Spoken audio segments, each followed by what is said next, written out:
కర్కాటక రాశికి సంబంధించి మరి యొక్క మార్చి నెల ఏ విధంగా ఉండబోతుంది అనేటువంటి విషయాన్ని చూసుకుందాం.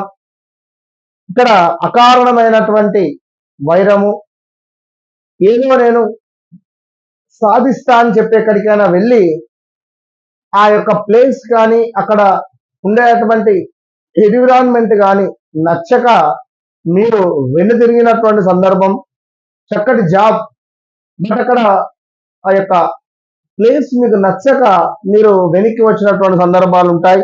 సో గర్భ సంబంధిత అనారోగ్య ఇష్యూస్ లేడీస్ కు వచ్చే ఛాన్సెస్ ఉంది. అదేవిధంగా ధన నాశనము కనబడుతూ ఉంది. దీంతో పాటుగా అనుకున్న పనులకు ఆటంకాలు గోచరిస్తున్నాయి. అదేవిధంగా అధికంగా డబ్బు ఖర్చు కనబడుతుంది. నేత్ర సామర్థ్యహీనత అంటే కంటికి సంబంధించినటువంటి ఇబ్బందులు వచ్చేటువంటి ప్రమాదాలు ఉన్నవి, జాగ్రత్తగా ఉండాలి. శిరోవేదన అంటే